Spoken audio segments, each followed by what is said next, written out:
Welcome to Get Paid for Your Pad, the definitive show on Airbnb hosting, featuring the best advice on how to maximize profits from your Airbnb listing, as well as real-life experiences from Airbnb hosts all over the world. Welcome.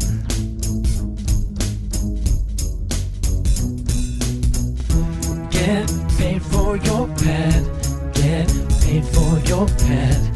Get paid for your pad. Get paid for your pad. Get paid for your pad. Get paid for your pad. Are you spending too much time managing your Airbnb guest communications? With Aviva IQ's easy-to-use automated messaging service, your guest communications go on autopilot so you can go back to living your life. Get your free Aviva IQ account at www.avivaiq.com.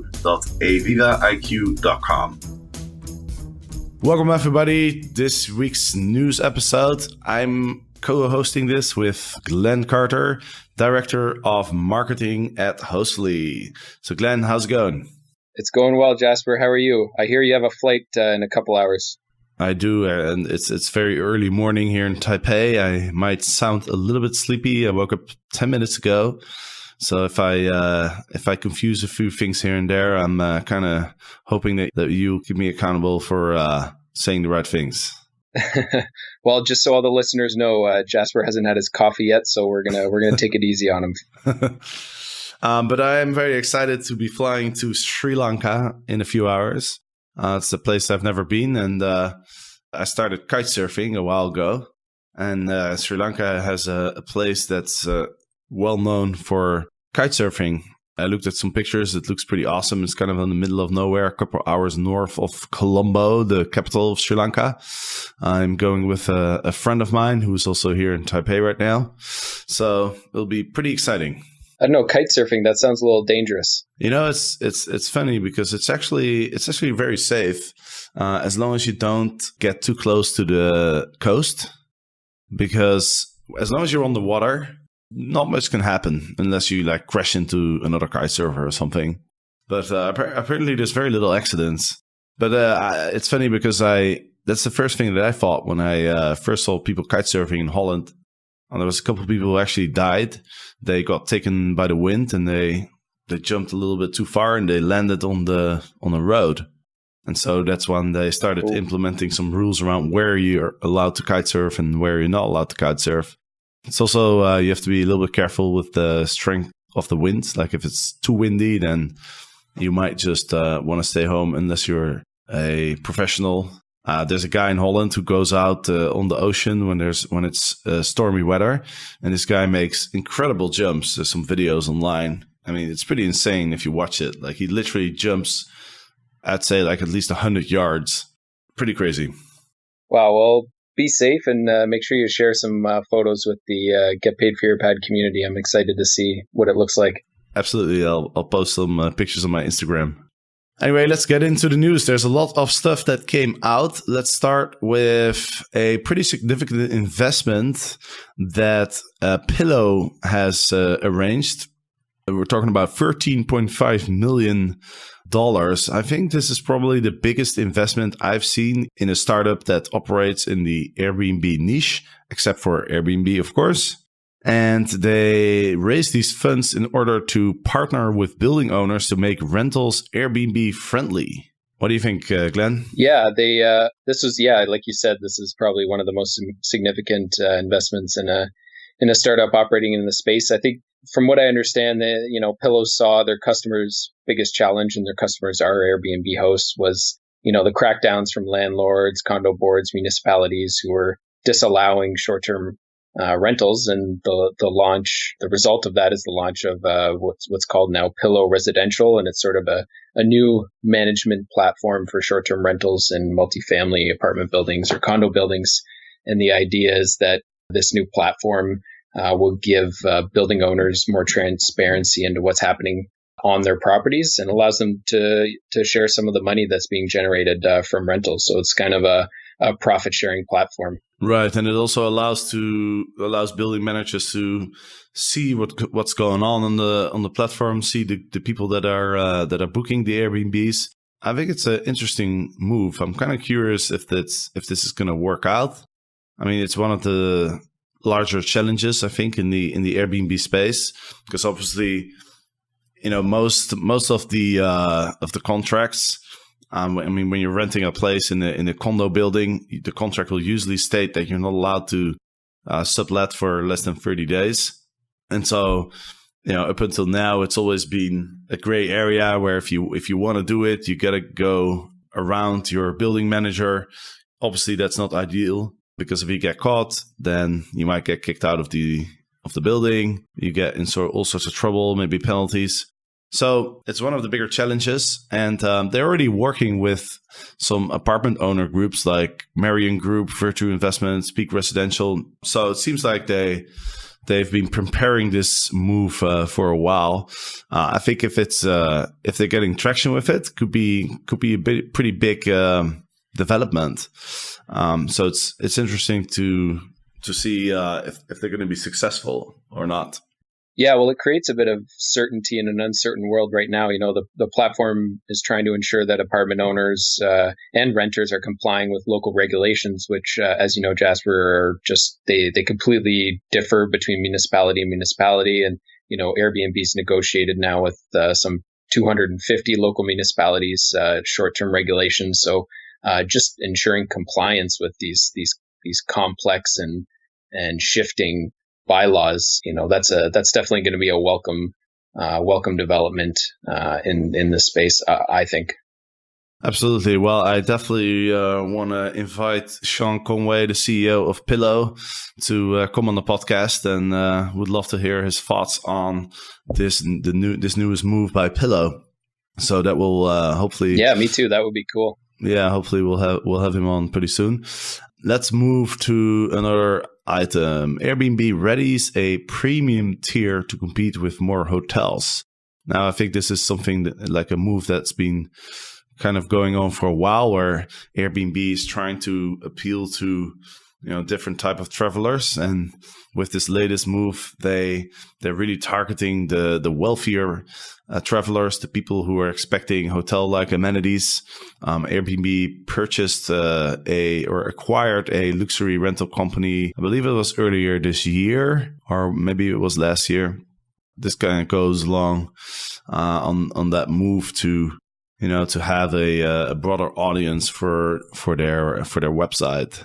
Yeah, and I think this, like you said, Jasper, this announcement's no surprise to anyone who watches the industry. A few months ago, Airbnb acquired Luxury Retreats, as you mentioned, which is from my hometown of Montreal. Shout out. They were making it fairly clear that they wanted to enter the short-term luxury rental market, and now they're launching their own program. So they're going to label some of the homes and apartments listed on their platform now as quote unquote premium rentals, and those properties. They're going to be equipped with luxury furniture and other amenities are going to be featured in a separate section of Airbnb site. And I think it's pretty cool. The service, it's expected to launch as a pilot program to a select group of hosts. It's going to send actual physical Airbnb inspectors into the host homes to ensure they meet a checklist of quality standards designed by Airbnb. And if the homes pass the inspection, they'll be eligible to be featured in this new luxury section of Airbnb's website. So I think it's pretty cool. I heard a rumor that they're going to call it Airbnb Select, this program, but that the name might change. So I think it's a good development, and I think Airbnb signaled this direction with the big purchase of Luxury Retreats a couple months back. Absolutely. And they are also going to help hosts with making their space look nicer. They're going to send a professional photographer, and they're also going to send an interior decorator to these hosts. So the people who are going to participate, they're going to get some help in order to, first of all, decorate their home in a more appealing way, and also take some new professional pictures. All in all, I think it'd be definitely a good thing for those who get invited. Yeah, no, I don't think. I think it's not just going to be a sticker that they slap onto your listing. I think there's definitely some value add there, and I think it's important that Airbnb provides that to sort of legitimize this new pilot program. Another interesting move that Airbnb made this week, and this is also something that was expected. Airbnb bought a startup a few months back in February. They bought a company called Tilt, and what Tilt did was they had technology to allow people to split payments. So when you book an Airbnb, I think this is really nice functionality. A lot of the times you travel with friends, and then one person has to book it, and then you have to, the other people have to like pay you back. What Tilt's technology allows Airbnb to do is to actually split the payment. So when you make the booking, you can just have a few people pay together, just like Uber has this technology as well. When you order an Uber, you can split the fare with your friends. It's a very important and very convenient functionality to implement. It's kind of taken Airbnb a long time, because it's kind of like a pretty obvious step. I even had guests who had trouble booking my place. I had some people from Russia who were trying to book my place, and they wanted it for 2 weeks. So it was a fairly substantial payment. And the lady was telling me that her credit card company wouldn't allow the payment because it was large. And so she was asking me, like, can we do like split payments with my friends? And so, other than convenience, I think this also might just make the platform more accessible to certain people who don't have large credit limits on their credit cards.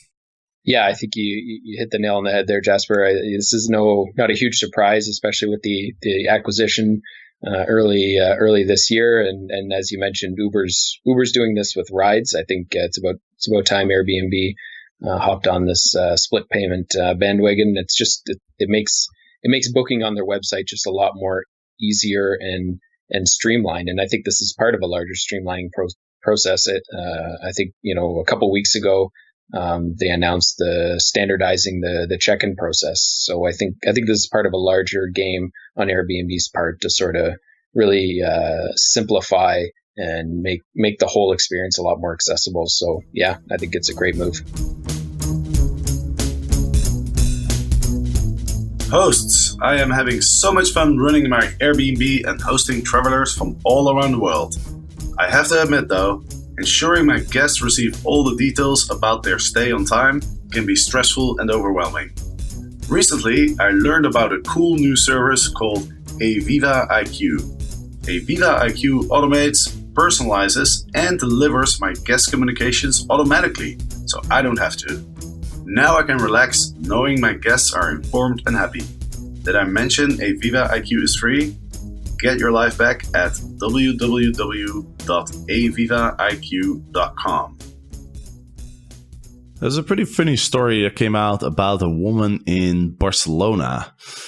She was forced to squat in her own flat after a fake tenant listed the property on Airbnb. So what happened is, this lady was renting out her apartment to a long-term tenant, but that tenant wasn't actually staying at the apartment. The tenant immediately created an Airbnb listing, and so the woman kind of got wind of what was going on and found her own property on Airbnb. And what she did was she booked the property, and then she just changed the locks, and she didn't move out.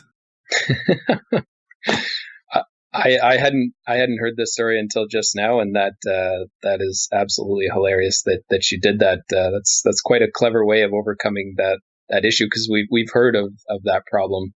It's not widespread, but of people putting up fake Airbnb listings and how Airbnb was going to combat that. But here you have a property owner fighting back on their own. So I think it's not a good situation to be in, but good for thinking outside of the box. Yeah, I think it's a pretty bold move.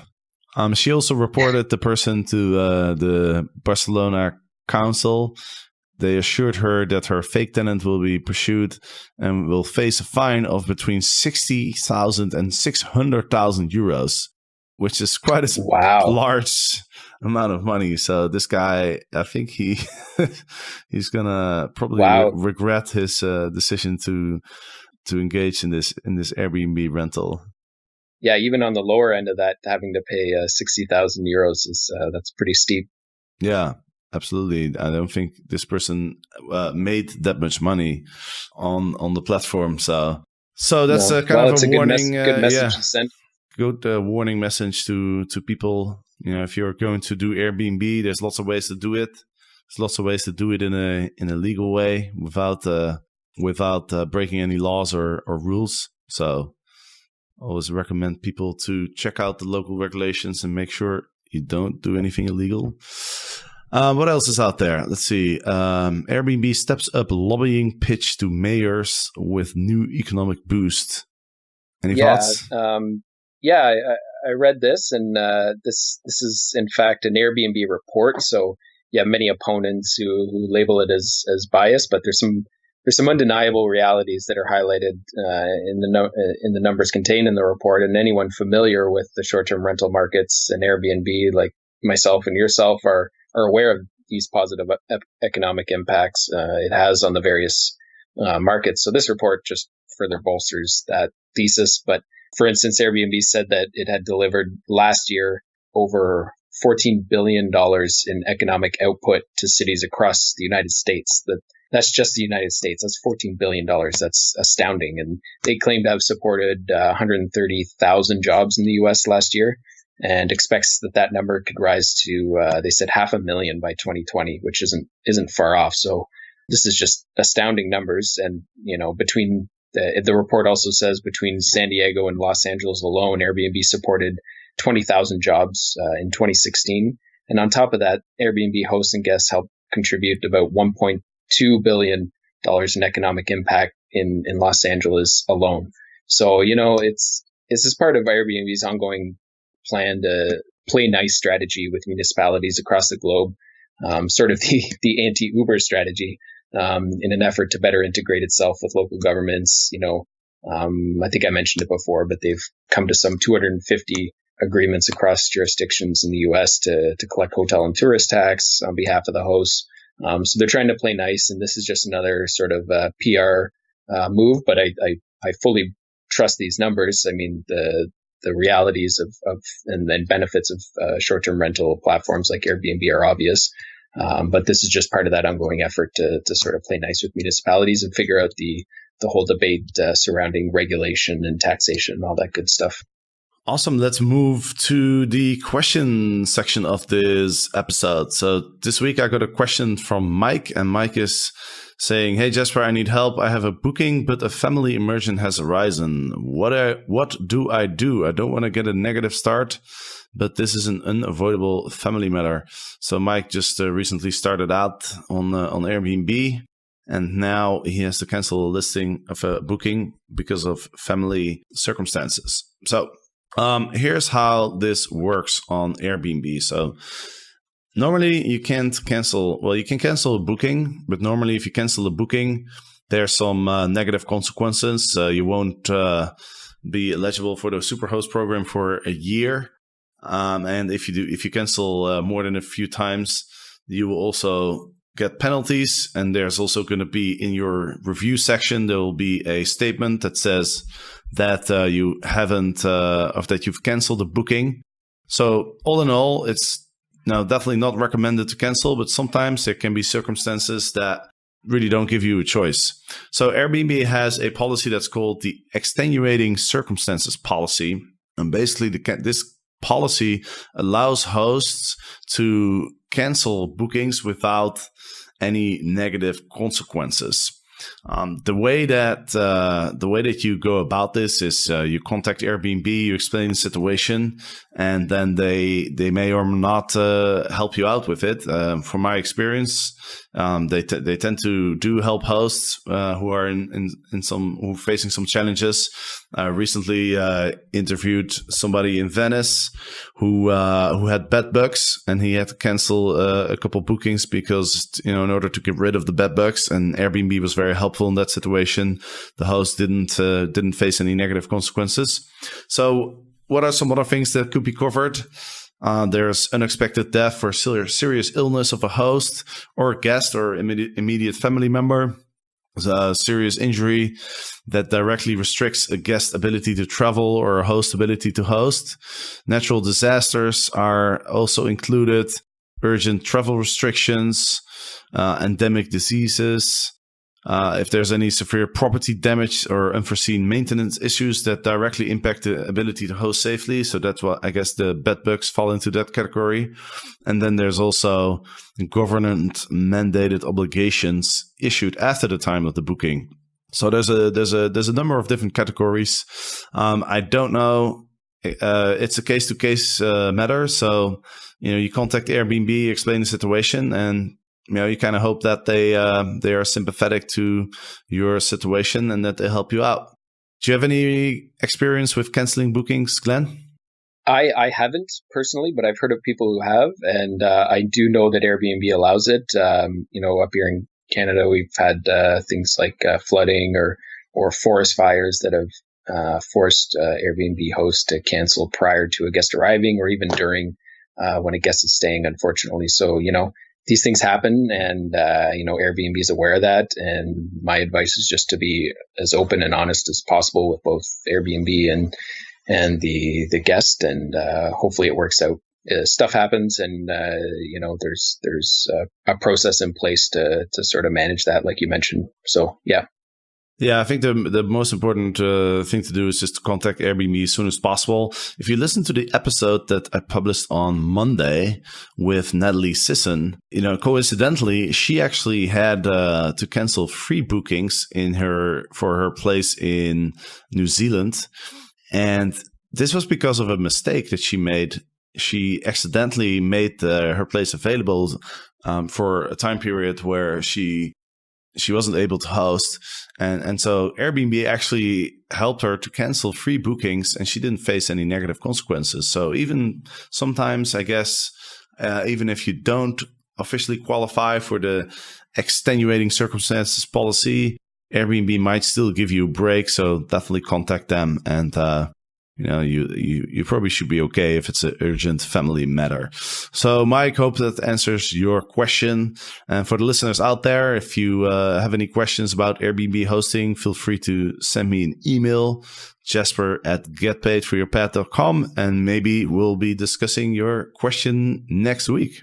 Glenn, it was a pleasure to host this episode with you. Do you have anything else you wanted to mention? No, Jasper, thanks for having me. And I'm looking at pictures now of kite surfing. This looks like a lot of fun. So stay safe and make sure you keep us updated. Enjoy Sri Lanka. Will do for sure. And if you want to be updated on what's going on in the world of Airbnb, if you want to be updated on Airbnb news, I post news items in the Facebook group Airbnb News. You can find it easily. It's an open group, so anyone can join. And I'll be posting the news items there as they come out during the week. The group is getting a little bit more active. Like, people are commenting on the news stories and stuff. So it's pretty interesting to see what other people think, and a great way to keep updated. So feel free to join the group Airbnb News. And of course, next week we'll be back with another episode of This Week in the World of Airbnb. So looking forward to seeing you then. Get paid for your pad. Get paid for your pad. Get paid for your pad. Get paid for your pad. Get